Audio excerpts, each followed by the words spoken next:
Welcome to the Beyond the Reef podcast, where I talk to experts and researchers in the reef aquarium hobby, discussing a broad range of topics from biology to equipment and chemistry. We take a deep dive into our guests' methods, techniques, and top reef keeping tips. My name is Adam Sutherland, and I am the owner-operator of Frag Garage Corals, based out of British Columbia, Canada. My guest for this episode is Breejen, who is the head of Leonardo's Reef, based out of the Netherlands. Leo has been keeping reef aquariums for over 20 years, founded Leonardo's Reef in 2009, and has specialized in pretty much exclusively, as you'll see in this conversation, only cultures Acropora species, which is true to my heart as well. We covered a lot of ground on this episode, from products he uses to his acquisition of corals, his really strict quarantine protocol. And if you go to his website at leonardosreef.com, you can have a look at some of the frags that he sells, and they are super healthy and super colorful and very generous sizes. Leo's systems have been featured in Reef Builders and Reef Hobbyist magazine. As well, if you want to check out some of his builds, there are some threads on Reef Central and thereeftank.com. I will link to these websites and any of the products we discussed on this episode. If you want to support this podcast, the best thing you can do is subscribe and share it with other people in the reef and saltwater community. And here is my conversation with Leo Breejen. All right, man. Welcome to the podcast. I appreciate Thanks, Adam. You making the time, because you're kind of on a fairly different time zone. So are you in Holland, or where are you again? Yeah, I'm in Holland, close to Amsterdam. So it's I think almost a 10-hour time difference. Yeah, roughly. yeah, like 9 hours. Yeah, cool. So it's my morning, your evening, but this is a good time for both of us, I think. So I got some coffees in me. You're probably getting in the winding down for the day mode. Yeah. So tell me about how you run your business and kind of what the situation is. Is it home based? Do you have a facility? Is it a one-man show? It's a small facility close to my home, about 20 minutes drive, so it's easy to commute. I moved in here roughly 2 years ago. It's around 90 square meters, and I started 2 years ago, coming from a smaller facility, a very small unit that I also rented before this, and it's I have a 2-story facility right now, 40 on the or 45 on the ground floor and 45 on the first floor. And I started on the ground floor with roughly 3,000 liters, roughly. Okay. 1,100 gallon, and I'm currently expanding to the first floor. Oh wow. Okay, so you got a lot of quite a few of the systems tied together. How many systems are there actually? I have two systems downstairs, next to 2 quarantine tanks, and upstairs will be 1 system. Cool. Yeah, that's nice. I mean, I think one of the things once you start expanding is the more systems you can tie together, the better, because just maintaining the parameters of multiple systems is what kind of takes up all the time. I think it's not so much even the volume, it's the time that just goes into making those systems run optimally. Yeah, for sure. Every new system means more, testing, all the equipment that comes with it, also doubles or triples. Mm-hmm. So it's a lot more work the more systems you have, actually. Yeah, totally. And I guess I was going to ask you about this a little further in, but we can kind of jump to this. Are you doing regular ICPs for your systems? Yeah, we do monthly ICPs for every system. Yeah. We don't really measure with ICP, so we don't adjust by ICP, but it's just an extra check for us to see if everything's running within their boundaries. Mm-hmm. But we actually only correct by doing water changes. Yeah. So okay. we don't steer. No trace element. We don't steer on any. No. Yeah. No. Only like the trace elements that come in bulk. So everything. More of an all-in-one solution. Mm-hmm. So we don't dose individual traces. Yeah. Is there a reason for that? Did you find dosing individual traces, you've noticed some negative effects, or you just find that everything looks good as is? Yeah. First of all, everything looks good. And we tried some individual dosing before. We didn't see any benefits. We dosed vanadium manganese separately. We didn't see any benefits actually, Really? so we stopped. And I think one ICP a month is not enough to really fine tune any consumption of trace elements. At least that's my opinion. So I think doing regular water changes combined with ICPs and more of a broad general dosing of trace elements makes more sense, at least for us. Yeah. Yeah. So, yeah, I mean, I definitely find I do ICPs roughly once a month, and there's certain things that are depleted on the regular. So I'll add iron. I feel like that's a trace that gets used pretty quickly, and it seems to have a fair bit of significance in terms of biological use, among the things we grow. So, but you find, so your ICP is more of just like a check for anything that's super out of whack, I would imagine. Yeah, some traces come up low, and we don't really worry about that too much because we do dose an all-in-one solution every day, so they, all the organisms get at least some every day. Yeah, some is better than nothing for sure. I mean, it's being used if it's disappearing. So yeah, that's our philosophy as well. Yeah. So mostly the ICPs are more for the more major elements. We dose a lot of Bolling trace or Bolling elements, calcium, alkalinity, magnesium, potassium, strontium. So we want to make sure those are within their normal limits. Yeah. Because if when your dosing pumps are a little bit off, sometimes those numbers can change really fast when you have a very high consumption. Yeah, if you have a huge amount of coral, things change a lot faster. Yeah. So we want to make sure those are really spot on, because we noticed if they are, not optimal, you will notice big changes very, very quickly. Yeah, for sure. Yeah, something I've been really curious about talking to you about is some of the differences in Europe in the reef hobby versus North America. I mean, I would say United States and Canada, we have probably similar electrical costs. I mean, I'm in British Columbia, Canada. We have tons of water here. Our water cost is pretty reasonable. But I've heard in Europe that the electrical cost is like double or quite a bit more. So that's probably something you have to keep in mind in a big facility like yours. Yeah, I don't know the exact numbers in the US, but I know for sure gas prices, electricity prices are much lower in the US and Canada than over here in Europe. Yeah. And over the last couple of years, the last 2-3 years, they've risen substantially, especially the last year. They are coming down a little bit, but I think electricity costs over here are much more important than in North America, for sure. Yeah. To be honest, I don't really, I'm not really onto saving energy that much. I see, all the energy that we use as a, necessary thing to grow the corals. And it's only a part of the total, expenses, because if you compare it to water and rental, mortgage, everything, it's only a small factor. So we don't worry about electricity too much. Yeah, actually. I mean, a few frags a month or a couple orders a month should probably cover the majority of your electrical costs, I would hope. I mean, corals aren't cheap, and they're probably not cheap in Europe either. No, but actually, if you compare the price of frags and corals in Europe, they're substantially lower than in the US, and I think also in Canada. So I think it's also what consumers are willing to pay for it, and I think that's still less than in North America for sure. But energy is just something you need to grow coral, so it's you cannot get away with anything else. I mean, there's little things that help, obviously. I mean, I've kind of gotten away from light sources that generate a lot of heat, so I don't have to worry about cooling the space as much. My space, I mean, I have a mini split that keeps the room at the temperatures I want it.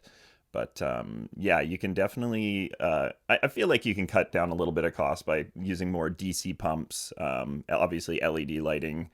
Those things do add up. Actually, one thing, I'm not sure if you do this, but it saved me a lot of money, was I started heating the room like the room of my facility at night instead of running the heaters on my tanks. So my heaters are there only as a safety if they have to come on, but otherwise the space just stays at I mean, I run it cooler in the day, but at night it just goes to 78 and the tanks stay around 77, 78 Fahrenheit. So Yeah, same here. We do heat and cool the whole room. mhm. Of course, cooling makes sense, but also the heating right now, we use inverter heating instead of using the elements, Mhm. the titanium elements, because those titanium elements are easily 4,000 watts, and, Yeah, it's and in the crazy. winter, in the winter, they're basically on for at least 12 hours a day. So it really, it Yeah. becomes a big bill very quickly. Yeah, Yeah. I noticed a big difference. I mean, I don't have the volume that you do, but I'm probably saving 100 to 150 a month in the winter time just from running from not running heaters. And they're still there, but I feel like it's a nice option because a point of failure in anybody's system is your heater and your heat controller. You know, regardless, like I mean, I have redundancy, but there's always a chance of something happening. So Yeah, for sure. definitely Yeah. for the peace of mind. So I guess another thing is in terms of your, the European coral selling kind of world for you. Are you able to ship? You're able to ship to other countries in the European Union. I would think, right? I think I saw on your website. Yeah. Yeah. Yeah. Our local market within the Netherlands is quite small. I think it's even smaller than a state, Mm-hmm. or much smaller than a state compared to Canada or the US. So fortunately, we're able to ship corals in all of the European Union, Cool. which covers most countries in Europe. So that expands our customer base by many, many millions of reefers. Mm-hmm. So that's a very fortunate thing. And yeah, otherwise it wouldn't be possible to Yeah. sustain a business like this. Yeah, Yeah. so you don't have there's no concerns with CITES. Like if it's within the European Union, it's basically like you can just freely ship within from country to country. I mean, your countries are a lot smaller and closer, you know what I mean? Like it's like if you look at Canada or the US, it's a huge landmass, right? So essentially it's almost like every province of Canada is like a European country.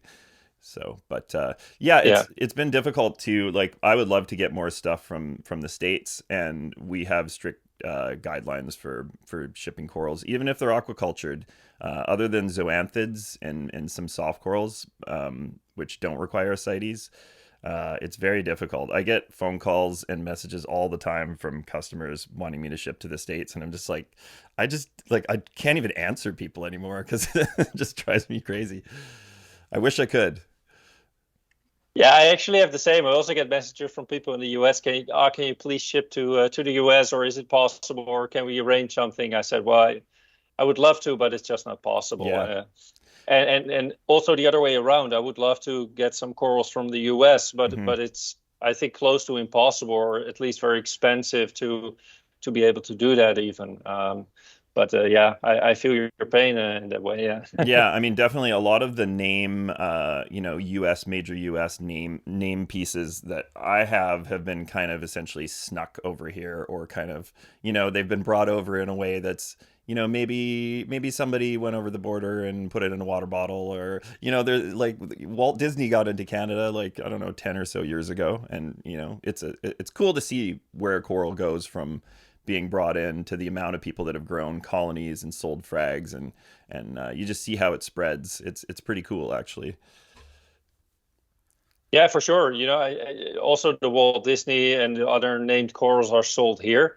I think in most cases it's not the real deal, but maybe Yeah, in some cases it is. But if it is, it must have been gotten here not in a very, yeah, official totally. way, at least. Yeah. And I think, I mean, there's certain things that you're gonna see the same morph of that tenuis or that species, and I'd rather you name it Walt Disney than try to give it a different name. I mean, it makes it more universal, because you know how the name game gets, especially with the amount of mariculture corals coming in these days, and a lot of those farms are just mass producing from the same brood stock, so it's hard to find stuff that's quite unique.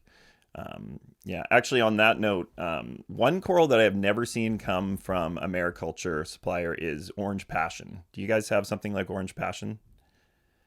Yeah, we have some, not the official, the Yeah, official strain, but we definitely got some tenuis that are very close to the orange yeah, passion for sure. yeah. But that's basically what my job nowadays is, next to taking care of the farm, is just really hunting for those very special individual colonies or frags. Hmm. Uh, because like you said, most corals are so common, or so much many imported by the thousands, Hmm. that finding a very unique strain or a morph is just very hard. Hmm. And yeah, then you have to quarantine it and grow it out. So yeah. Yeah, well, that's part of um, the fun, but yeah, you never know because like some of these suppliers, like they have certain amount of brood stock, they have to apply for permits to collect new brood stock. I mean, I'm talking Indo suppliers, and then it's like I don't know, like every once in a while there might be something that they just don't have a lot of that piece, or like you just end up getting this morph that's just a little different or something. But it's hard to like how would you say out of like let's say out of an order of 100 acros, let's say if you were to order from a standard supplier you order from, out of 100, how often would you get a piece that maybe you're like, I don't think I've seen this one before? uh, we, we, First of all, we never import ourselves, just Yeah. because 99.9% is too common. Hmm. But if we go to wholesalers or importers, I think one in every 100 corals is really something that catches our attention. Yeah. And we will take it home, or at least if it's possible, or it's not already sold, we will try to take it home. But I say one in 100, roughly, Yeah. in every shipment, and the rest is beautiful for sure, but Hmm. it's just not that unique strain that you're looking for. Yeah, Yeah. totally. And I think the other thing that we will start to see here and there is like morph variations, like green fluorescent protein infections, things like that. I know Bali Aquarium is good for spotting like weird little anomalies in their corals. So yeah, I would say they put a lot of attention into their collection and propagation. Yeah. Yeah, Um, we recently got I think they have the grafted tenuis, a little yeah. bit of a bluish gray, golden tenuis. We actually got it recently. Oh, sweet. Cool. Yeah, so that's it's very exciting. It's still in quarantine, so yeah, fingers crossed. But yeah, sometimes you really get those unique grafted pieces or the really oddballs. Yeah, Yeah, those are the that's ones that you have to get your hands on yeah, you for got to sure. hold on to those for sure. Have Yeah. you had much access to Malaysian SPS or any Malaysian corals? Well, officially not, of course. I Yeah, think it's still a little bit of a gray area. yeah, maybe even Sometimes slightly you, illegal. We don't know for yeah. sure. Yeah, So officially no, and when you ask about it, they will of course deny it. But you know, seeing a lot of corals from Australia and Indonesia, you notice, the corals look a little bit different, or different sizes, or different frag plugs or whatever. yeah, So I have suspicions that they might come from, not Indonesia, not Australia, but I don't know for sure. yeah. You will never know. And all the CITES, everything matches up. Hmm. We are very strict about that, but sometimes you have your suspicions, but Yeah. you can never prove it. Yeah. Well, How about yeah. you? I mean, I've been trying to get my hands on some of those speciosa and Malaysian SPS because I mean, honestly, like some of the best looking stuff I've ever seen. And I don't know. I don't know if I can tell you I've seen a lot of people grow those speciosa from a frag to a large colony. I don't know how easy they are to keep, but man, they are awesome. Like just I mean to see them in person is like the internet, you could photoshop the crap out of it and you probably wouldn't do it justice. It looks that good in person, you know.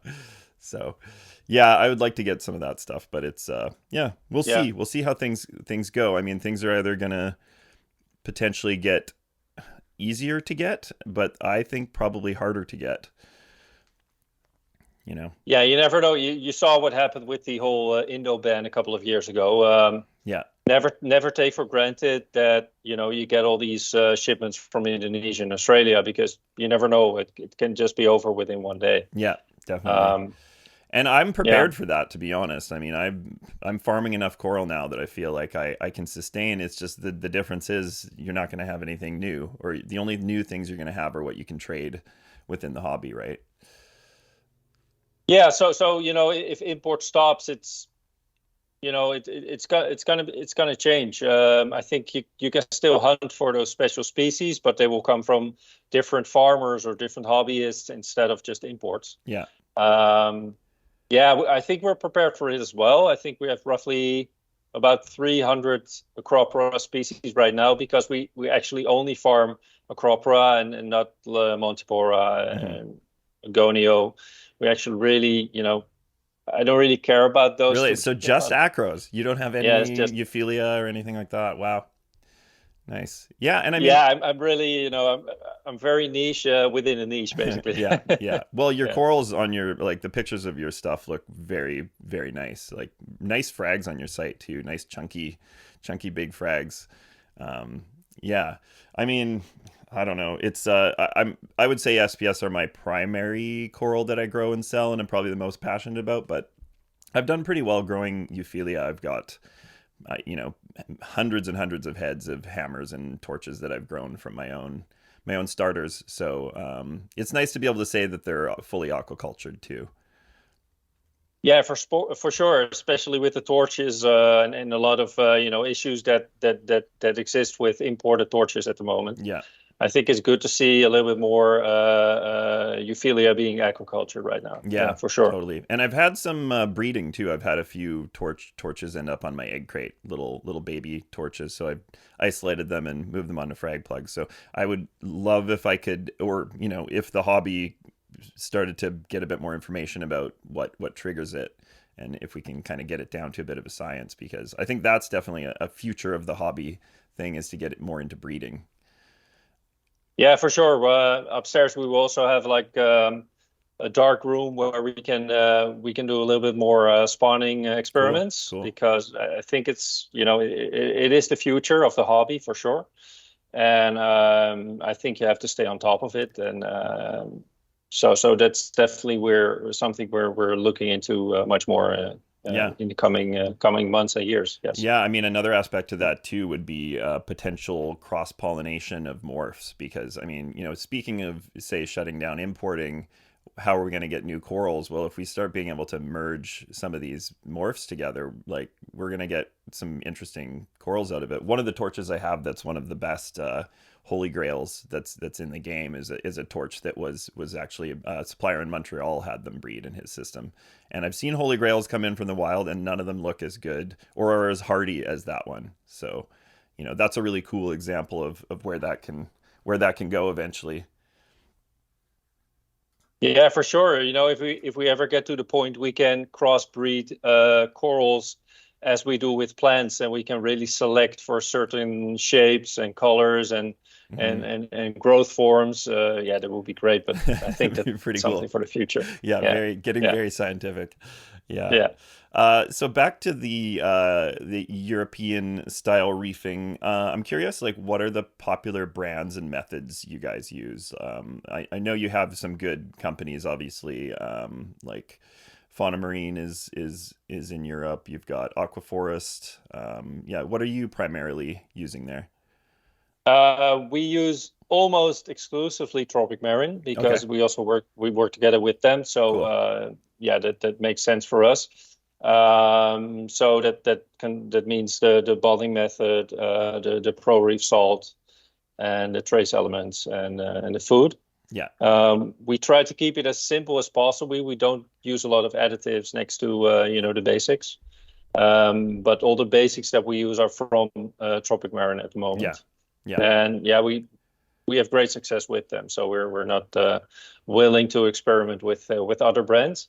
No, that's Um, great. And yeah, it's funny because I was going to ask you about that. But so is your primary major element, are you doing like a two-part, three-part kind of solution with balling, with your balling trace mixed in? Or is the trace yeah. added separately? traces are added separately, and next to that we have a balling three-part, so A, B, and C. You don't have to worry about any ionic imbalance that will occur after a while. But we do add the traces separately just for safety measures. We always actually add the traces by hand every day. Yeah. And we next to the traces, we do add a little bit of extra iodine also by hand every day. But that's it basically. Yeah. And only the Kalkwasser and the balling is on automation, and the rest is all done by hand. Yeah. Still. Yeah. No, I think that's, especially with trace elements, if you're adding them manually, like just for the safety precision factor of it, it makes sense to me. And I guess also you were saying that you do ICPs, but you don't make adjustments to the trace necessarily. I suppose if you're adding the trace component of the Tropic Marin, you're probably adjusting how much you add based on your ICP, I would imagine, right? Like if you notice over, like the trend is that your trace are dropping, you're probably going to start dosing an extra, couple mils or whatever you've been adding. Yeah, exactly. Yeah. We just don't want it. We don't want it to see accumulate or certain elements accumulate. So as long as all the traces are in check or a little bit on the low side, we're actually happy. So we try to keep the demand, keep up with the demand, but try to keep it on the little bit lower side than on the higher side, just as a safety precaution. Yeah. And I've been actually curious about that. About raising a particular element, like maybe slightly above natural seawater, to see if you get any benefit from it. Like I was curious about iron. Like I feel like if you're dosing too much iron, your corals are going to turn a little bit green. But actually, this is something I wanted to ask you about. Was I've sort of noticed some of the acros that I have that should have the metallic green in the base. I find like the Convexa type species, or they have it, PC Rainbow is one of the popular ones in the States. It's kind of lost a lot of that fluorescent metallic pigment in the base. Is there anything you would say you attribute to that in particular? Yeah, could be a certain trace elements. What I'm thinking of is iron. Could be a little bit of nitrate sometimes make a difference, but also bromine, manganese. I think those can contribute to the green color. But it's very hard to say, which one it is actually. So you just have to experiment individually.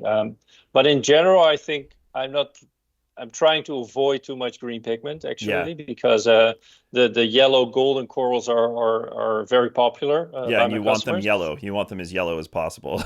Yes. So we always try to stay on the low side with the traces, also for that reason. Yeah. Especially with the iron and certain other elements like I mentioned. Yeah. Just to to enhance that green coloration instead of yellow instead of green.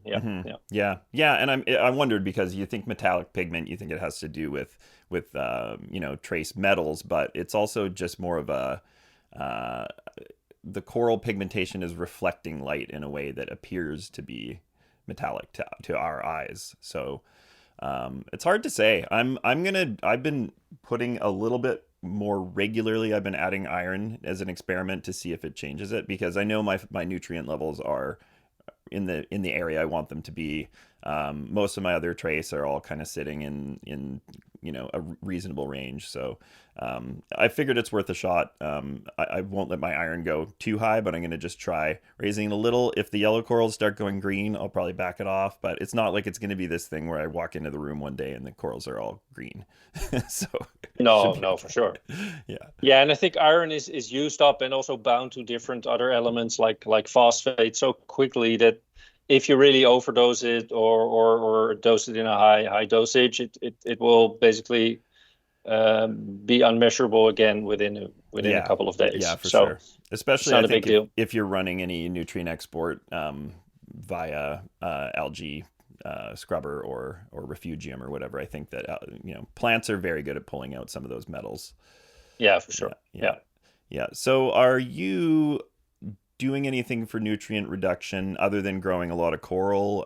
Like, are you running anything particular? Like me personally, I'm adding phosphates and nitrates to the system daily. Yeah, we don't export anything other than water changes with water changes and skimming. Hmm. So we don't use any roller mats or filter socks.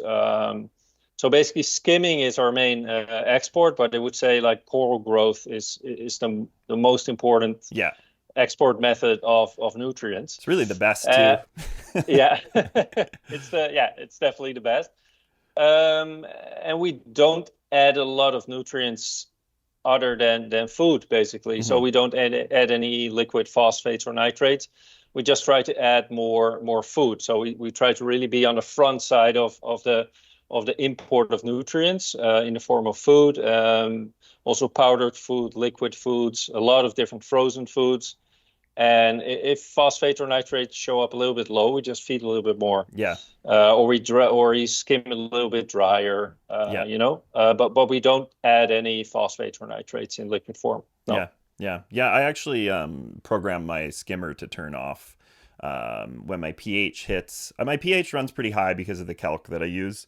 So when my pH hits 8.45, my skimmer turns off, which means my skimmer is off for about 6 to 8 hours a day. And I feel like that also kind of coincides well with the window of time where the corals are probably growing and consuming the most. So that's kept my nutrients a little bit higher too. But I still have to dose phosphate and a little bit of nitrate here and there. And I do notice it in the corals. I mean, if there's anything that impacts coral color, like it's if anybody's asking about it, the first thing I ask them about is nutrients. Yeah, for sure. If you want to have deeper colors, more clear color, of course, excess nutrients can also diminish the color, but low nutrients can really, have a very bad impact on colors. Yeah, Especially, I think phosphates are very important yeah, for health and vitality and coloration of acros. Nitrates, I always, they always show up very low in my yeah. case, but I don't do anything harsh to really try to raise them, except for What feeding. what would you say is your Um, kind of sweet but spot range that you shoot for nitrates and phosphates? Well, nitrates around 1 to 2 ppm. Okay. Sometimes they show up a little bit lower. Hmm. Then I will feed a little bit more, especially when the corals are, in a growth spurt or I added a new system. They can show up a little bit lower. Hmm. And phosphates I run typically around 0.06 ppm, 0.05 to Okay. 0.08. Yeah. And it basically stabilizes.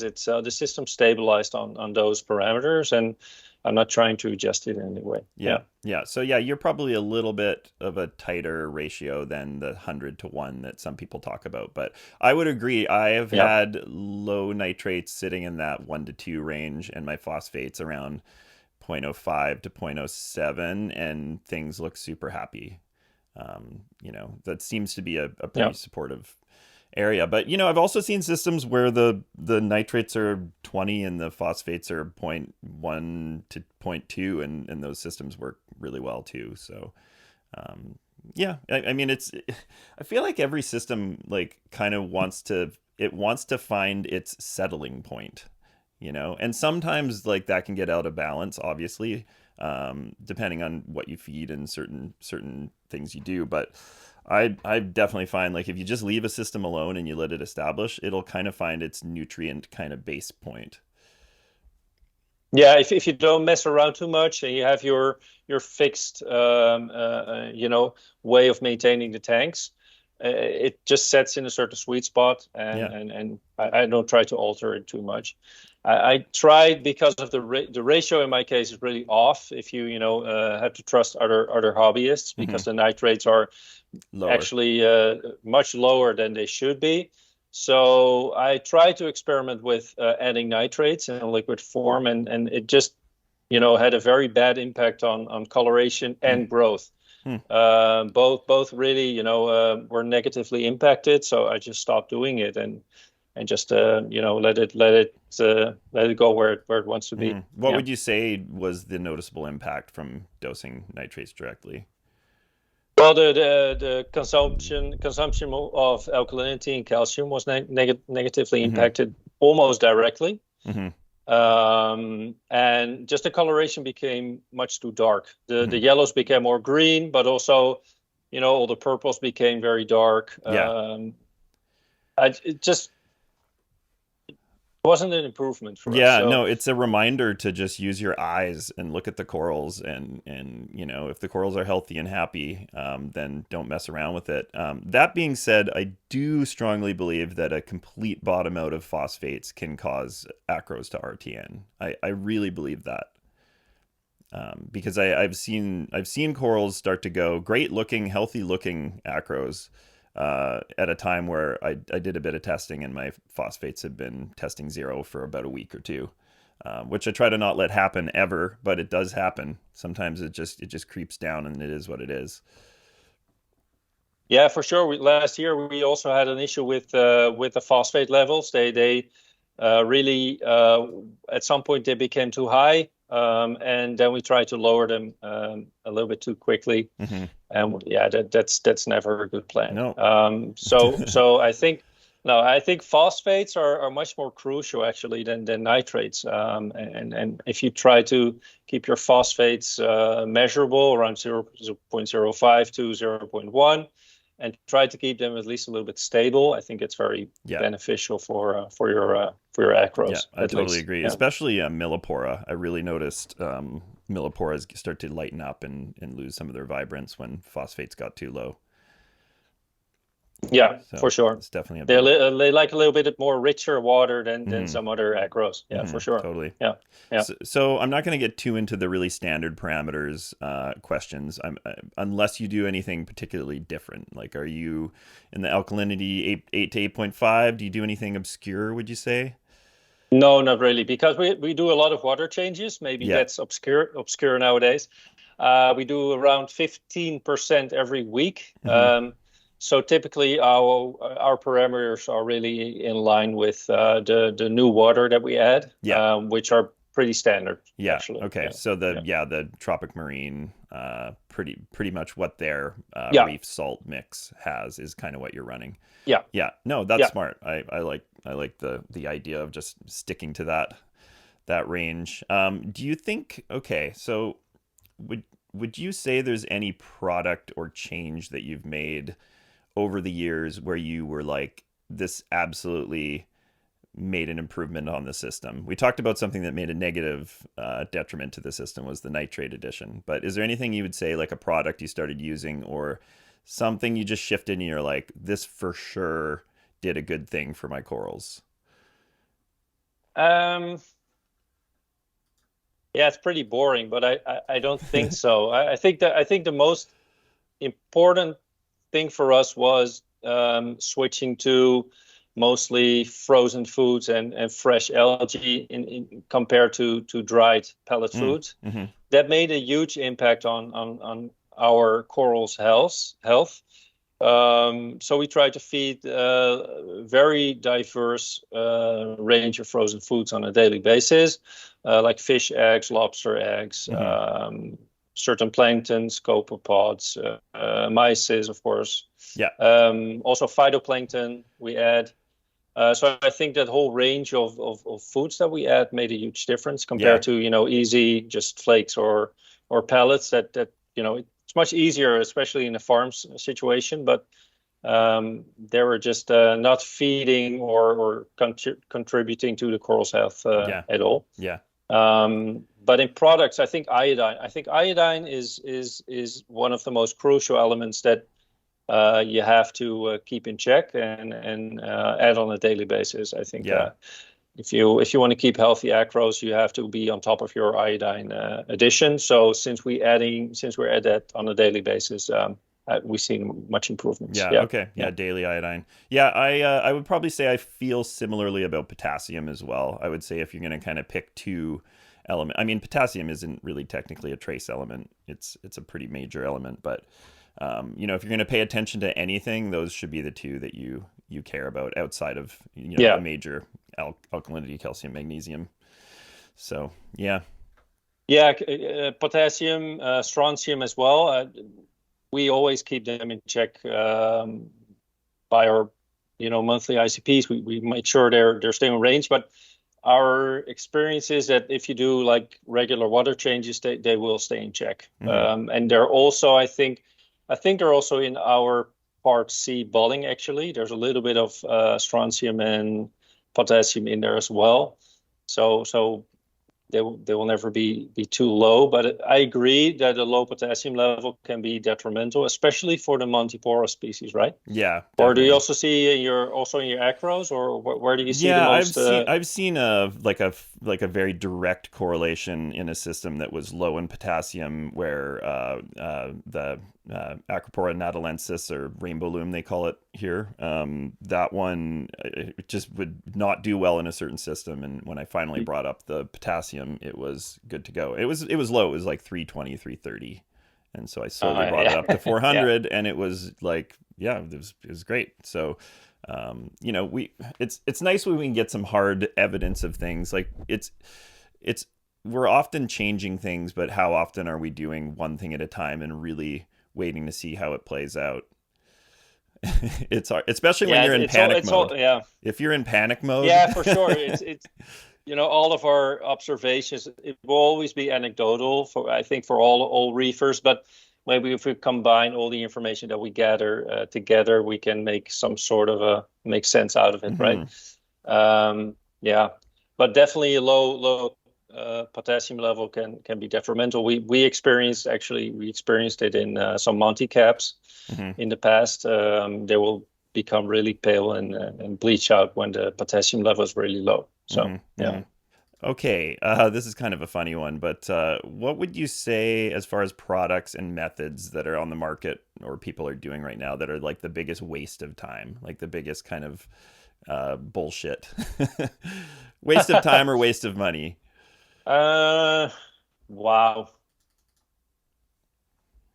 I don't see really products that are snake oil that much anymore. I think there were a few in the past. There was Hmm. some sort of magnetic tube. Maybe you still remember it. It was like 10, 15 years ago. Yeah. Products like that you don't see around that much anymore. But I would say maybe amino acids.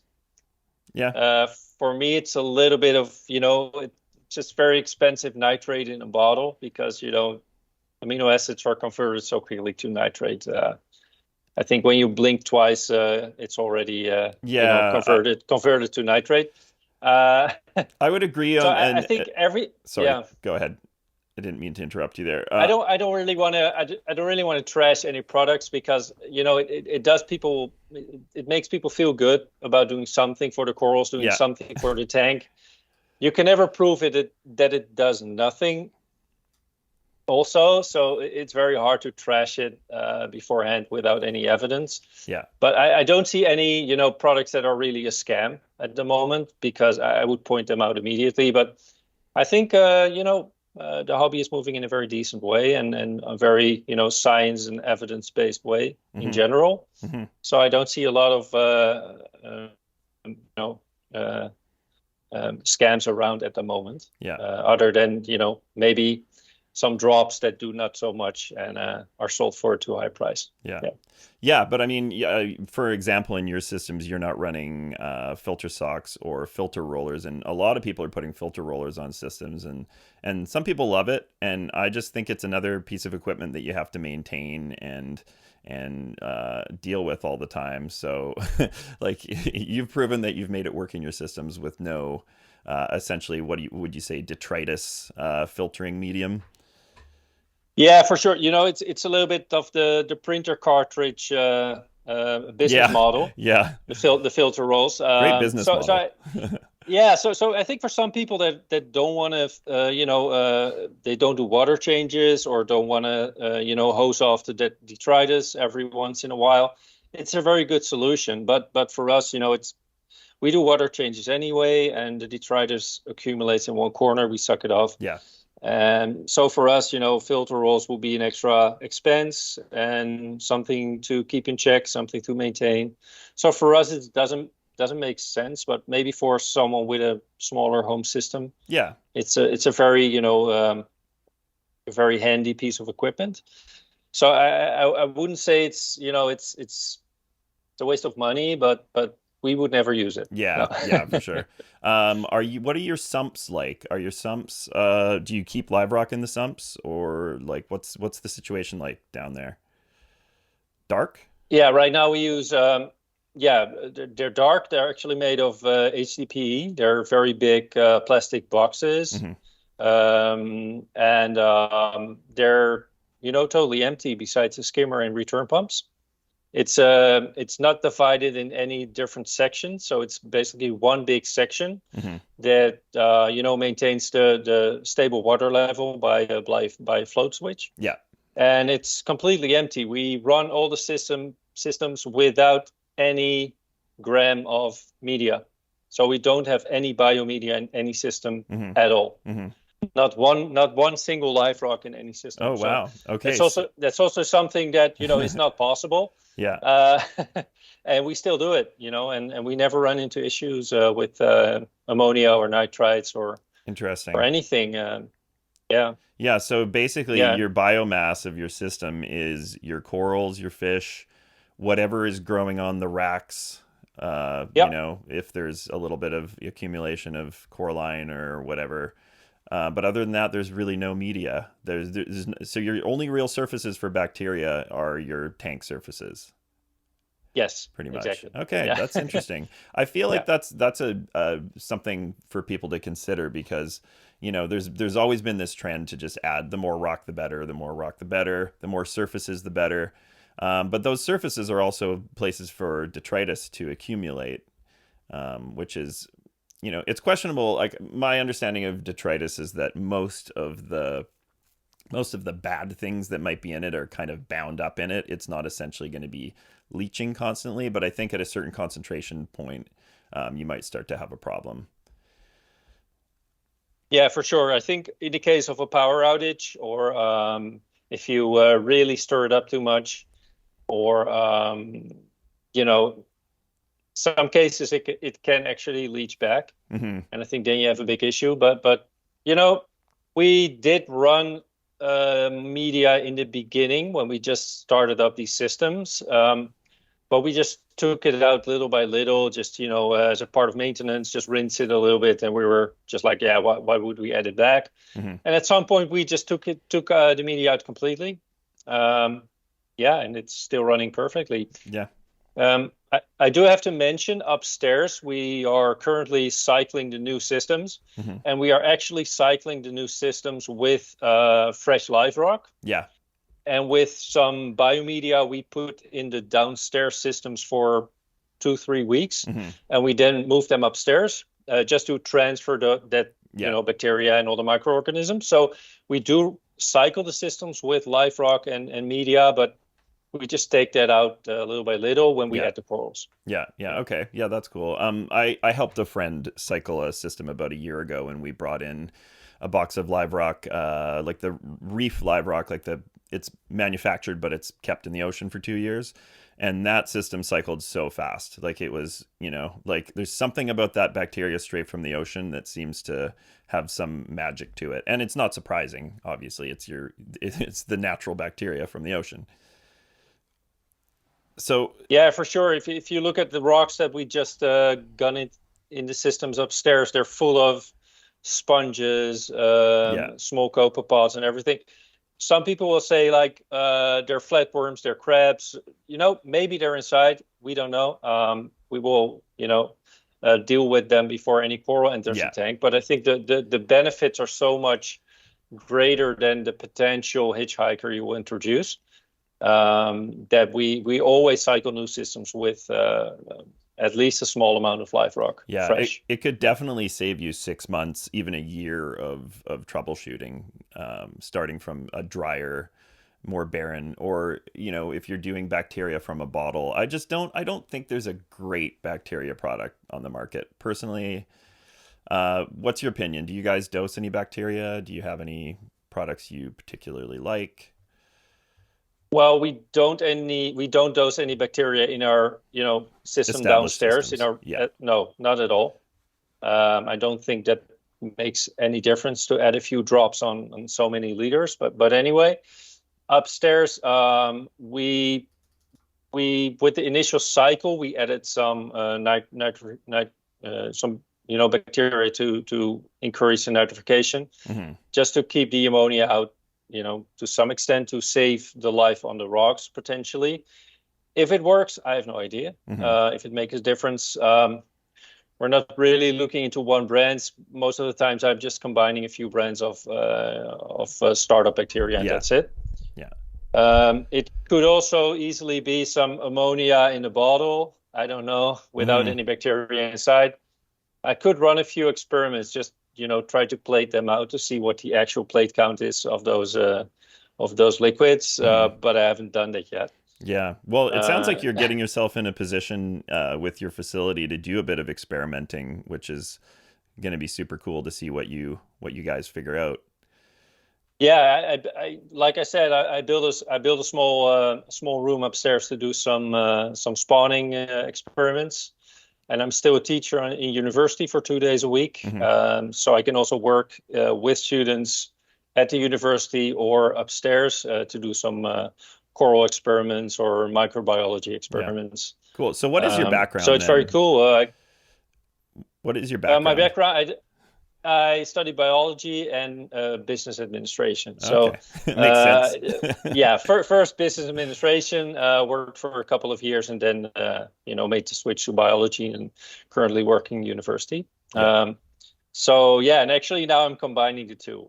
It took a while, but I actually figured out how to combine the two. Yeah, together. Sounds like the perfect combo for you. It sounds like you got things going. Yeah, exactly. You're in a good place right now. That's awesome. Yeah, you were saying about aminos. I was going to mention. I think I agree. I wouldn't say that they're useless. I think it's a very case by case basis. But my experience with them is that they help in a system when the nutrients are low, but overall I haven't seen much benefit from them when my systems are like in that nutrient range we talked about. It definitely has not made things better. If anything, it's just made some corals get a little bit darker in a brown chocolate kind of way, and not in a more vibrant, colorful way. Yeah, which it can have benefits, definitely, to feed the corals a little bit, but my opinion is that you can also just add a little bit of nitrates instead of very expensive amino acids, because they're converted so quickly by the bacteria into nitrates anyway. So unless you just gonna bombard them with a lot of amino acids at once, let them soak in there for a while. I heard some people do like amino acid dips together with other elements. Maybe that can make a difference, but in general, I think you can also just add a little bit of nitrates. But this is I think a very unpopular opinion. I'm just I've just passed all the products and fairy tales. I mean, I love that. It sounds like you don't really do anything fancy. Like it's essentially you use the Tropic Marine salt is obviously a very good salt brand, and you just kind of keep everything in line with that water chemistry. But you're not really adding any product that's like some extra solution that you think adds color or growth or vibrance. It's just very straightforward. Yeah, I think a lot of people when they ask me like what method do you use or what products do you add, they always think I'm hiding something, but there's just nothing. There's just nothing to it. And it's also very unsatisfactory for people when they say like, I'm just doing the standard balling, I'm adding Kalkwasser, just a lot of light, lot of flow, and that's it. And people are always looking for a product or a piece of equipment then that brings them the success they want to have. And it just doesn't work like that, unfortunately. It's an ongoing kind of fantasy among reef hobbyists that we're going to get some new product that's going to be like, this is going to be the thing, my shit's going to do better than ever. And there's very few things that will make an immediate change. And usually like it's the most basic things, like get your phosphates up, get your nitrates up, check your iodine. Like, when's the last time you thought about iodine? Yeah. And I think a lot just comes with looking at your corals and being able to interpret what you are actually seeing and Hmm. how they are doing, because I think for a beginner it's very hard to look at their corals and really see, if something is off, what potentially could be off, and look in that direction. And they don't, if you have the experience, you don't have to start at zero every time, but you look at your coral and you exactly know, okay, I have to look in that direction. Most times you find it, sometimes you don't. And you have to keep searching or ask other people with more experience or different experiences.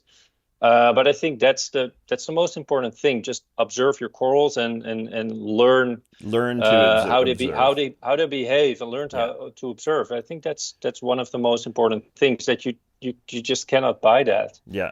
Yeah. And you also, you really have to experience it yourself. It's also hard to tell someone else, like, look at the coral. It's having too less nutrients. It needs a little bit more phosphates, a little bit Hmm. more nitrates, or it needs more flow, or it needs to be higher in the tank or lower in the tank.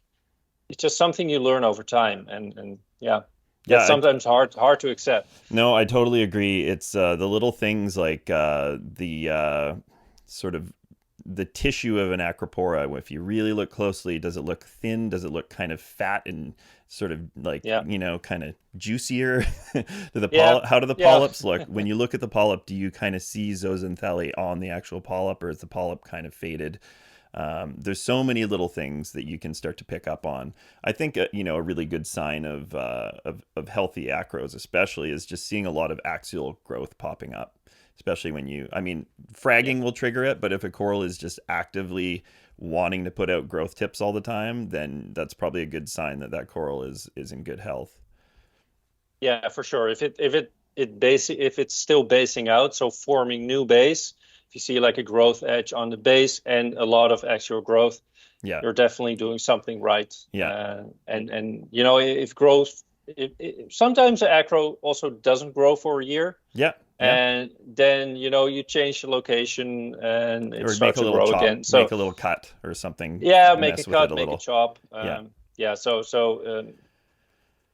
I think the same for you. You still learn new things every month or every day, about your corals and about how things interact with each other. And sometimes things still work differently than you initially thought. So it's something that still, you still learn every day. I know yeah, it's a cliche, but it's really true. yeah. It's Yeah. a constantly evolving hobby, and I think also as you get more experience and you get better results, your standards become higher for what you consider looks good. Because if I have people come over, I'll immediately be like, yeah, this one's not looking that great right now, this one's kind of meh, and it's like all like 95% of the other stuff looks freaking awesome. And I'm all focused on these two or three that are just not looking that good. Don't judge me. And people are just like, your shit looks so good. Like, shut up. Like, Yeah, but it's those two, three, four corals that really tell you if something's off. yeah, Because those could be the first ones, that start a chain reaction of things going bad. yeah, Yeah, but we tend to focus on the negatives sometimes. I think yeah. that also goes for many hobbyists. But we should, sometimes take a step back and just look at the whole tank and think like, wow, this is Yeah. actually an achievement, right? Because you try to keep a piece of the reef in your home, Yeah. and that's still not an easy thing, I think. No, and especially, I mean, you're keeping corals from different regions, different parts of the world, like, trying to keep them in a mixed reef or the same system. It's actually pretty amazing that we're able to keep all these things in harmony with each other. Yeah, for Yeah. sure, for sure. Yeah. Oh, we didn't talk about pH. There's a bit of a trend in North America to get a little bit obsessed with pH right now. It's a big topic. A lot of people are dosing calc. It's been on my radar to try to have less of a drop at night. And my reason for that is I always found if something is going to go sideways and start peeling, it's always in the morning. It's always after the pH has been low. And I have definitely noticed, I've lost very few corals in the last, I'd say, year since I've had elevated pH. Do you have a range that you kind of shoot for? Is it something you pay a lot of attention to? We do monitor pH constantly. It's not something I really keep a very close eye on, but also probably because we dose the bulling, which keeps the pH, at a fairly high level anyway. Hmm. You don't work with a calcium reactor adding any, carbon dioxide. So Yeah. next to that, we add a lot of Kalkwasser as well, Yeah. around 60 liters a day, actually. It's Wow. quite a lot. Yeah. Yeah, so PA, and we do have a very big ventilation system. So the air gets exchanged, if necessary, 4 times an hour in the whole Hmm. facility. Hmm. So we always have very low CO2 concentrations in the whole facility anyway. Okay. So our pH ranges from 8.2 to 8.6, roughly. Okay. Yeah. And it's never lower than that or higher than that anyway. But you're right when you're saying if you see a coral STN, it's always in the night or in the Yeah, morning. I feel That's like definitely that true. the bad mojo happens at night. It's I don't know. I more corals may be more susceptible to certain strains of bacteria. I'm not sure. It'd be nice to get a little bit more science on why Yeah, corals peel in the morning. But yeah, yeah, and I mean, I definitely will say since having elevated pH, my range is 8.3 to 8.6, which is a little bit of a wider swing. The zero point 0.3 swing, I'd like to narrow that down a little bit if possible, but it seems to be doing well for me. I mean, my corals are growing faster than ever with the higher pH range, like for sure. Would you say the same thing for yeah. your systems? Well, we always ran. I used calcium reactors for a short while in the old facility before, but always combining it with Kalkwasser. So Hmm. we never actually ran into very low pH anyway, below I say 8. Yeah. We never ran into that. So I cannot really say or compare it to any other experiences, but um, I definitely think a higher pH makes a lot of sense. Yeah.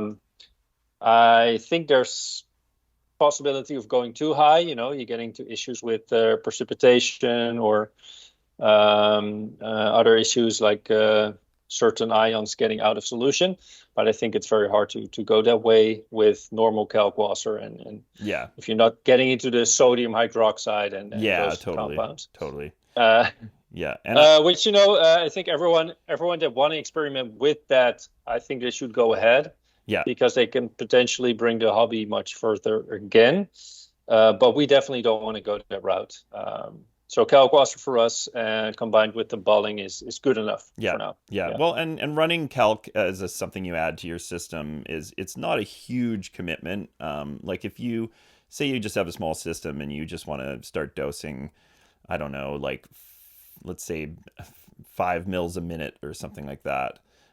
You can just set up like a reservoir, mix a solution of calc at a low concentration, and just dose a little bit at night with a constant speed doser, and you're going to get a little bit of pH benefit. So yeah. yeah, I think it's actually one of the easiest ways to maintain alkalinity and calcium. It's easier yeah, than a calcium reactor for sure. It's also easier than a two-part system. Well, nowadays you have the all-in-one systems, of course, which are also easy to yeah, use. But other than that, I think it's one of the cheapest and easiest ways to maintain your alkalinity and calcium levels. And at the same time, it also benefits, if you have high phosphates, it can also, yeah, to some extent, lower your phosphate a little bit. yeah, Um, yeah. but it has many benefits, mainly the pH rise, and Hmm. it comes at a very low price. The only thing you have to keep in mind is the potential of overdosing it and Yeah, raising your pH too high too quickly. yeah, So you should uh, make sure you don't pump the yeah, whole yeah. batch into your Good into quality your pump. tank at once. Yeah, yeah, yeah, Also, the quality of the calc I think goes a long way too, because if you're dosing a lot over time, if there is some extra, impurities in there, that's going to be magnified. So I use good quality calc. I'm yeah. a big advocate for that because it's cheap enough anyways. You might as well use the good shit. Yeah, we do use it in bulk nowadays, Yeah, but I think that goes for all the elements that we add. We always go for food grade. So if we have to make big adjustments, like for say strontium or We have to buy some calc. We always go for the food grade Yeah. version. So you are always sure that especially the heavy metals and everything are at a very low concentration. So it's safe to use for your tank. Yeah. Yeah. Yeah, for sure. Yeah. Yeah. Oh, here's a funny question. So I think I know what you'll say to this, but if you were going to pick one thing to focus on, so say that you had, let's talk lighting, flow, or water chemistry. If two of them could be just totally average, like decently average within an acceptable range, and one of them could just be totally knocked out of the park, which of those would you choose between lighting, flow, and water chemistry? What do you mean with knocked over the park? I mean, Better or like worse? way better, or that extra bit better. I think I would go for flow. I think Flow. flow is super important, at least to keep your corals alive. And I'm Yeah. talking about acros, right? Um, yeah, well, now that I think of it, It's a hard question, well, isn't it? maybe I have to think about it longer. Yeah, Yeah, because I mean, I'm saying, it's like the Holy Trinity, right? yeah, yeah. I mean, Yeah, maybe water chemistry then. yeah, Um, yeah, especially if you start with small frags, lighting and flow are less crucial. yeah, So I think, yeah, maybe then water chemistry, yeah, but very closely tied with flow. I think. yeah, I think lighting is very beneficial, of course, but to keep the corals alive, I think the other two are more yeah, important. yeah. And I mean, lighting, obviously, you can fuck up lighting, but if Yeah. you're just starting with the preset, like an AB plus kind of preset, you're probably Yeah. gonna do fairly well with lighting. Yeah. So speaking of lighting, are you running all LEDs? Are you doing any mixing of T5s or anything, or what's your lighting setup like? I'm gonna sound very old school, very old, maybe very old, Yeah, but we are, mostly still relying on T5 lighting. yeah, In some cases, it's 50-50 between LEDs and T5. Some are more LED heavy, some are more T5 heavy. So in most systems, we run a combination of the two. But I would say most systems are dominantly lighted by T5 lighting still. okay. Yeah. Is Yeah. that a trend in Europe overall, would you say, or is that kind of more from your coral farming perspective, your favorite light? It's my favorite light because I have a lot of experience with it. I Hmm. know how much I should add, how long they want to have it. Um, I know how the corals react to it. Hmm. So it's just, first of all, it's just a habit. I worked with them for, I would say, 15 years already. So, I know they can grow coral very Hmm. well. They sure can. Yeah, I'm using more and more LEDs of various brands. I'm using Orfec, I'm using the Ecotex, I'm using Reef. Yeah, So a couple of brands just to experiment, just to see how the corals react to it compared to T5. I do like the radions a lot, but at this point I wouldn't really, I don't feel any. I'm not sure enough about them to really replace them yeah, full yeah, for to fully replace the T5s for LEDs. yeah. I'll be honest, like Um, I don't love radions on their own, but if you add some other supplemental bars like Reef Brights or Orfex, they just get that extra little pop that's missing. But yeah, yeah, I similarly, I do still really love T5s, and I've taken a bit of the training wheels approach to moving to LEDs. I added some bars onto my ATI fixtures, and then I eventually got a hybrid, one of those aquatic life hybrids. So I went down from an eight bulb to a 4 bulb, but then I added radions, and then I kept the bars. So I've got this combination of bars, radions, and T5s, and they all kind of run at a different cycle. And I'm trying to see if I can get away with no T5s because, I mean, let's face it, it's kind of a shit lighting source, like from a financial perspective and a heat perspective.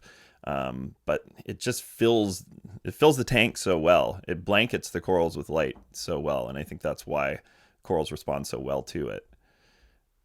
yeah, yeah, for sure. I think we're a little bit on the same path, but you're a little bit more, advanced Yeah, a in little it. bit I ahead. try to, yeah, a little bit ahead. I just try to gradually, move into that direction as well. Um, but also for the systems upstairs, I had to make a decision. Are you going to do Hmm. LEDs? Are you going to do T5s? Are you going to do halides even? Hmm.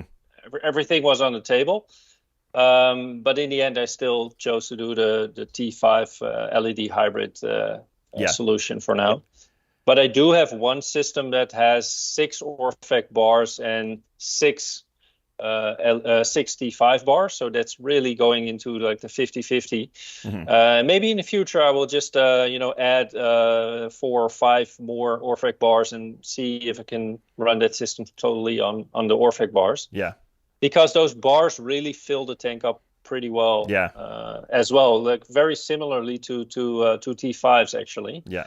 So that's maybe a solution I try to go into, but Yeah. for now, it's also just T5s is still so much cheaper to at least to purchase. I Initially, think yeah. initially I think running them long term is definitely more expensive, but if you have to build a whole farm using all radions, it's That's a huge you know you upfront cost. Yeah. you can buy a car. You can Yeah. definitely buy a car from Yeah. that. So it's still something that's going to be gradually changed Hmm.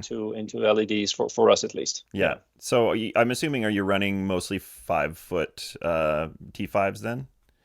Yeah, only Yeah. 5 foot Yeah. Yeah. T5s. Because the Yes. 5 foots are extra efficient. They're essentially like an extra foot of output in it. Like it's a 6-foot amount of output if you were to go on the 2, 3, 4 feet wattages. Yeah.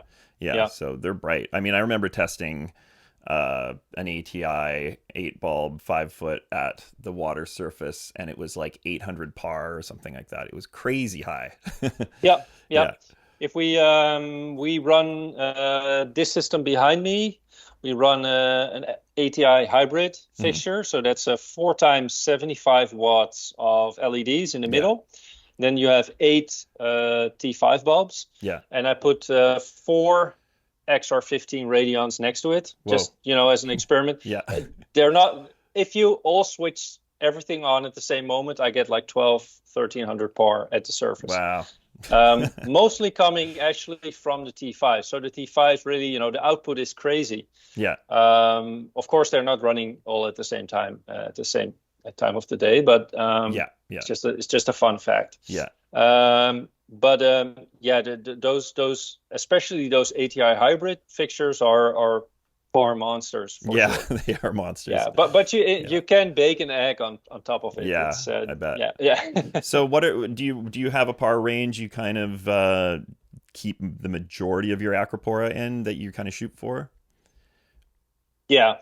Most acros we keep between 250 and 500 Yeah. bar.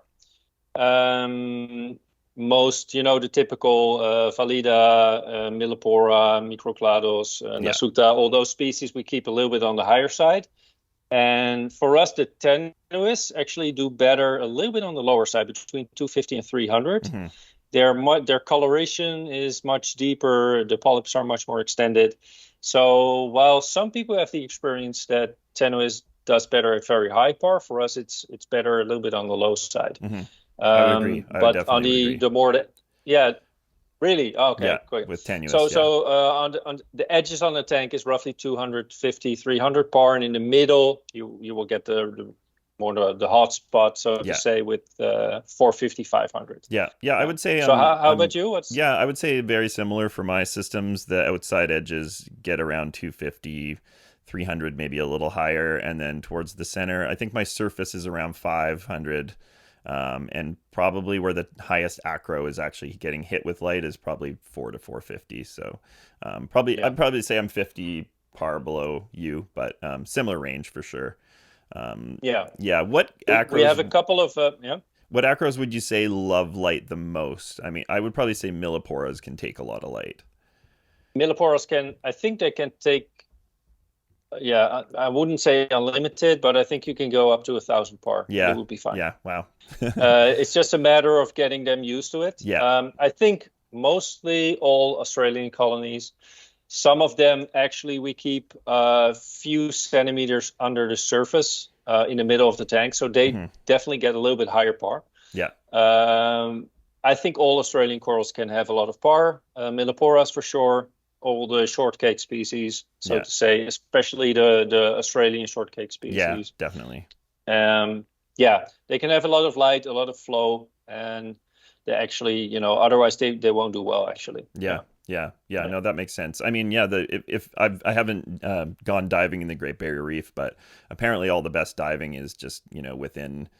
You don't even need to dive necessarily. You could probably snorkel and swim down and see most of it right up close. So it's a pretty shallow environment, which makes sense for those corals taking a lot of light.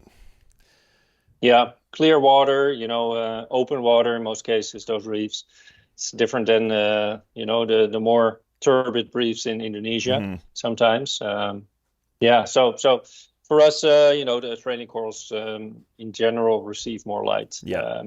The farm I visited in Bali back earlier this year, the tide was coming up, and it was also kind of, I think, either at the end or the beginning of the rainy season, but it was dark. Like, it was not bright. It was murky and it was dark. And I mean, maybe 2 or 3 hours before that, when the tide was low, it would have been shallower and there would have been much higher, sunlight reaching the corals. But I was surprised. It got me thinking, like, maybe we do need to consider a little bit of seasonal variation or monthly variation to our systems, where we run the par lower for a day or two, or obviously every once in a while I'll feed a heavier feed day. But I think maybe some of that variation is good. Like, do you think corals get a little bit too used to, perfect conditions, or kind of like, can that be a detriment? I think as a farmer, you try to sell more resilient corals to your customers, right? That's at least one of our, main goals. Try to, provide our customers with resilient aquapora. But I think some variation really, separates the weaker species from the stronger species that we actually want to farm. But we actually on purpose do variate the temperature on a yearly basis. So in the winter, we definitely run a lower temperature than in summer. Also, to cut the cost a little bit, but that's definitely, the same thing as you see in nature. But also, alkalinity, it would be a fantasy if I would say it's running super constant. Our alkalinity, because the consumption is so high that sometimes, if a hose comes off or something happens, dosing pump malfunctions anyway, alkalinity can drop like 0.5 points in one day. It happens. And if I, as a customer, would buy coral that has been grown in super stable environment without any variation in water quality or water temperature, I wouldn't really want to buy that coral. I want to buy coral that, keeps alive when I screw it up sometimes. I love being able to say that I have a couple corals that have survived crashes. And I can say, like, this coral's hardy. It survived this thing happened and this thing happened. There's a torch that I've grown a lot of that came from a system that was just, like, very neglected. And I've probably grown like 200 heads of this torch by this point. It's so hardy, and it's nice to be able to say that. Like, this thing will do well in a system that is shit. So, Well, that's actually, I think, one of the added values that we have over, corals that you import, because sometimes I have customers like, why would I pay the same price for a frag at your place? I can also import a coral from, for the same money that's 4 times bigger. But these are the added values that we actually, give to the corals that we provide. Next to corals being pest free or, on top of their coloration and everything. I see the variety in parameters and temperature and everything more as a natural selection in some sort. We just keep the corals that can adapt well to these conditions. We will keep them and try to farm them further. And so we don't worry about them. Yeah. Yeah. And Too I much. mean, you lose a certain percentage of those maricultured colonies for really no apparent reason. Like they can come in looking great and then, within a week or two, just start peeling. Especially the tenuous, I find are particularly Yeah. sensitive. Um, but you're right. I mean, I think it's our job to just sell hardy, healthy corals. If I'm chopping anything that is imported, it's going to have been in my system for at least 6 months, hopefully a year. And Yeah. I'm cutting well away from any of that base tissue. It's all new growth that I'm cutting. Yeah. So Yeah, that's the same rule we apply, that all frags that we make and that we sell is skeleton that grew in captivity. yeah, yeah, So the colony, the center of the colony can be still the maricultured or the wild piece, but the frags that we break off all grew in our systems. yeah.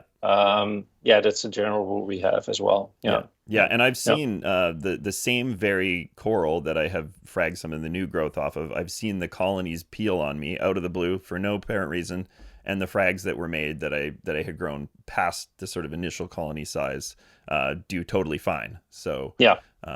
yeah, Yeah, that's another reminder to make some backup frags of your yeah, most precious colonies. Yeah. yeah, definitely. Yeah. Yeah. Yeah. What is your quarantine protocol? Like you do have QT systems. Yes. Kind of how do you kind of take it from a imported coral to the point where it moves to one of the main grow systems? Um, well, first of all, we don't add a lot anymore anyway because we Yeah. don't have any room. Yeah. But I'm there if we too. get if we get like one or two new colonies, sometimes a little bit more. If we get a few new colonies, they will go first into a potassium dip combined with more commercial dips based on pine oil, I Hmm. think. Hmm. So they will go into that for 10 minutes. Then they will go into the first quarantine tank, and they will be dipped every week. So we Okay. will take them out, dip them.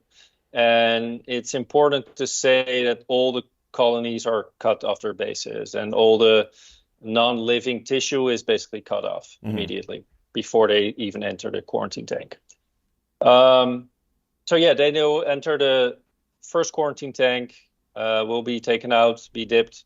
Then they will move after 2 weeks to the second quarantine tank because, otherwise you maybe, between the dips, you keep infecting Hmm. the corals again, putting them in the same quarantine. So after 2 weeks, we place them in our QT2 system, and they will be in there for 2 more weeks. Will be dipped again every week, and then we move them to one of our small systems.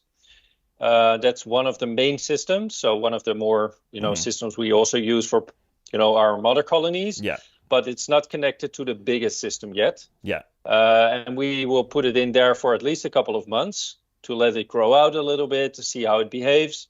And, if we're really sure that it, is really free of any pests or any weirdness, Hmm. sometimes the coral just doesn't look, Yeah. looks a little bit weird, or it Yeah. grows weird. We don't risk it. Sometimes we Yeah. just toss it or we dip it again. And after it's doing well and it behaves a normal way, it can potentially move to the biggest system. Yeah. That's Um, pretty vigorous quarantine protocol, but it makes sense. well, if you see well, you have the same, I think. If you have, I collected so many corals over 6, 7 years, and some of the corals are like as big as, well, bigger than dinner plates now. Yeah. Yeah. I don't want to risk, I don't want to risk it for one or two new corals. Yeah. No, totally not It's worth a it. no-brainer. Yeah. So, and I'm actually to the point that upstairs, why I built the new upstairs system is all the mother colonies are going to move upstairs. So Yeah. they will be in a separate 800-gallon system, completely physically, but also, by system separated from everything that happens downstairs. Hmm. So all the frags downstairs will be separate from the mother colonies, and basically upstairs nothing comes in and nothing comes out anymore. Hmm. At least not up to a point that we're super super sure that the corals are healthy. So Hmm. we just try to keep it as a vault for most precious species and keep them separated from the rest. Yeah. Yeah. So, and nowadays you see a lot of antibiotics and all those dips. We try not to experiment with them because I'm also scared for any resistance and introducing any resistant bacteria into the tank at some point. Yeah. So I think our regular dips and just doing many dips over the weeks is it works for us very well. And if you lose a piece, then that's probably just an indication that piece was not meant to be in the first place. Yeah. And I have to say that's maybe, I don't know if that's a very popular thing to say, but if we find in our initial dip when we import the corals, if we find any flatworms or other pests, we actually toss the coral. Yeah. We don't even introduce it into the quarantine tank. Yeah, because I would think so rebasing it would be a solution. If you can get around any tissue that isn't live acropora tissue, you should be able to eliminate most of the possibility. But I mean, those worms don't always come off in a dip. You're not guaranteed, right? That's what I mean. Yeah. So if we find, we dip the colonies one by one. Mm-hmm. If we find any flatworms, it's just, it's a loss for us. It's, see you later. Yeah, it's not going to happen. I just get it out of the building as soon as possible. Yeah, I had a shipment of some Aussie corals maybe last year, and there were acropora eating flatworms, but they had laid eggs on the styrofoam floaters that the acros were on in the time they were in transit. Wow. Yeah, but the thing with those Aussie acros is that they usually don't have any base that isn't coral, so they're fairly easy to dip and isolate. So in that case, if I saw the flatworms on them, they just went into QT and got regular dips, and that was fine. Yeah, definitely. In the beginning, 6-7 years ago, I definitely treated all the corals that came in that had flatworms. I just treated them for a long time. They went into quarantine, but I'm at a point right now that I have so much to lose actually that it's. I know one coral. It's still it's still a lot of money to purchase it, but it really it's nothing compared to everything we accumulated in here. So it's just not worth the risk, not even to treat it, and I just don't trust it anymore. So I'm at the point that I'm just trying to keep it away from any system, quarantine or not. It's just going out at this point. That's awesome. Yeah, it sounds like you have. Unfortunately, that's great. Yeah, and again, we're happy. Yeah. Again, like we were talking about, it's something that you're able to guarantee as a seller. And I saw on your website that you actually have a pest-free guarantee, which, compared to somebody buying a mariculture colony, like those farms have a lot of pests in them. It's not uncommon. Those new acropora eating flatworms, the little purple kind, those are rampant in the farms. And they're way harder to treat than the other kind of flatworms. They're smaller. They lay eggs scattered all over the place. They do a lot more damage a lot faster. It's no joke. And no, it's no joke at all, especially not in a farming situation, right? There's like a lot at stake for sure. So that's how we do it, and I think you have similar regimen, right, for the quarantine. Also, quarantine and then a separate tank and then the main system. Yeah. So, well, it's nice. I have an LPS system that has no SPS in it. So when I bring in an order, I actually don't dip it right away. I just feel like the corals are stressed enough from traveling. So they just go straight in the LPS system. And then I can take my precaution from that point on. And the sump of the SPS is a 9x4 tank. It's pretty big. So I put a big section that's an SPS section in that area. So they'll start in the main LPS tank. They get dipped, they get moved to the lower section, they get dipped, and then I have another system I can move them to, or I can move them straight to my main system. But usually at that point, I rebase them and give them a final dip. I have a pretty good eye for it. I can see around the base and get in there and I know what to look for. So, but you can always be surprised. So I'm kind of thinking now after talking to you that I should have another stage. Yeah, it's just several valves or gates that you can build in before getting to the main system. Hmm. And I think the more gates that you have, the safer it is. Do you ever do you have some sort of habit of dipping any of your corals that you're having growing in the farm? Do you have a Yeah, dipping? I Do you dip ever dip the things mother every. colonies or? Yeah, I do. I do sometimes, just to kind of check on things. Yeah, I mean, one of the main things I do is I take a really bright light at night and I just go around all the corals with this bright light and I see if I see any white or recession or anything around the base, then it has to be inspected and dipped. But yeah, luckily things have been great for quite a while now. But I definitely have seen pests come in shipments. I mean, they have been in my quarantine system Oh yeah. 100%. Um, Oh yeah. yeah, Yeah. so it's there's a reason that we do it. That's for sure. Yeah, I Yeah, think, in our case, when you accumulated so many corals that your import rate is not that high anymore. Um, the risk is not too high that you yeah, that you actually encounter something. But if you have like a store or whatever that have imports every week, then all your system will be infested if you don't have a good quarantine system, yeah, for sure.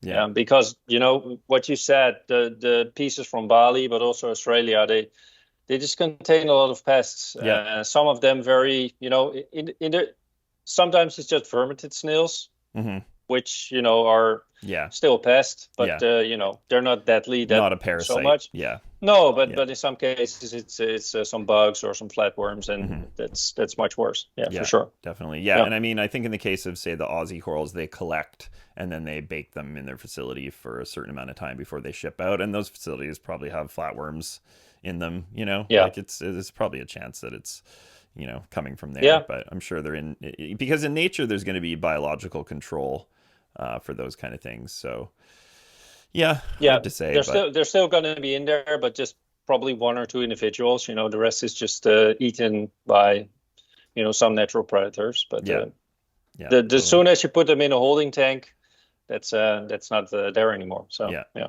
yeah. Cool. I got one final section here. I feel like this has been great chat. We could probably wind down here. This is Yeah. a rapid fire questions, but I All right. feel like I know the answer to some of these already because Okay. you already said some of them. But so let's do this. So, All favorite right. fish? If you could pick one fish, Acanthurus guttatus. I'm not saying if I scientific pronounce it name. in English. Is it Just I think a mustard tang. mustard A tang? mustard Okay, tang. I don't know that tang. Yeah. Okay, It's interesting. not a very popular one, but I love it. I don't Okay, know why. okay, I'm gonna look into it. Yeah. Favorite SPS? Um. Wow. Uh, well, You can say a species. You can just say Acropora if you want. Acropora, Acropora for sure. But I'm Yeah. just thinking which one, But let's keep it at Acropora. Okay. Yeah. Yeah. It's supposed to be rapid fire. Yeah. Sorry. Favorite LPS. Fungia. Okay. Yeah, they're cool. Favorite softie. Fiji leather. Nice. Yep. Fiji It's a great call. toadstool. Yes. Yeah. Yeah. Favorite lighting source. I think we already know that is T5 for you. Yeah. Yep. Okay. And this one also we kind of went over. Favorite product line, if you could pick just one product line to use. Tropic Marin. Yeah, obviously. Yeah. Yeah. Favorite salt, probably Tropic Marin. Pro Reef. Yeah. Pro Reef. Yeah. Yeah. Yeah. Favorite aquarium controller. I don't know how much experience you've had with various controllers, but I only have experience with Reef Factory products. I'm not sponsored by them in any way, yeah. unfortunately. But no, I only have experience with the Reef Keeper and the dosing pumps of Reef Factory. Yeah. I like what they do. Yeah. I know people have mixed opinions, but this is a rapid fire Yeah, it does thing, the right? job. But It Reef does the Factory, job that you need it to do. it does the job. Yeah. Yes. Favorite wave pump. J-Bow. Oh yeah. I'm 100% J-Bow in the farm. Yeah. 100%. Okay. Cool. Yeah. And they've served you well over time. Yes, Yeah. for Okay. sure. I like that. Yeah. I like that. Yeah. Okay. Most hated pest. What do you think is the worst pest? Bugs. White bugs, red bugs, Yeah. black bugs. Yeah, they're Yes. hard to treat for sure. Okay. Yeah. Are you familiar with Polo Reef out of New York, the big Yeah, for 14,000 sure. gallon tank? Yes, Okay, so yes, yes. this is the final question. So if you had the financial means to do a Polo Reef style setup in your home, would you do Yeah. it? No, Nope, too much no. responsibility. If I had that amount of money, I would go for like a farming setup Yeah. with maybe the same amount of same amount of tanks, same amount of volume, but Yeah. only farming. Yes, Okay, let's yes. say a farming setup that you can put on some diving gear and actually get into. That'd be kind of nice. Yeah, that will be nice. Yes, Yeah, yes, well, for it sure, sounds like you're kind of living your dream anyways, so for I sure. think this is Yes. a good place to close off. But Yeah, Leo, thanks so much for talking today. This is awesome. yeah. Thanks for having me. It was very nice to talk to you. I've been following you for a long time, so we're nice to chat, face to face Yeah, today. Yeah. totally. Thank Yeah. you. Yeah, thanks, man. Yeah. Okay, well, we'll keep All in right. touch. Cheers. Okay, See you soon. bye. Thank you for listening to this episode of Beyond the Reef featuring Leonardo's Reef. Again, if you want to check out his website, it is leonardosreef.com. And if you have any suggestions for future guests, want to just ask us a question, make a suggestion, make a criticism, whatever you want to say, feel free to reach out at beyondthereefpod@gmail.com. Remember to like, share, subscribe, and leave us a review. And if you're looking for high-quality aquacultured corals in Canada, please check us out at fraggarage.ca. Hope to hear from you soon.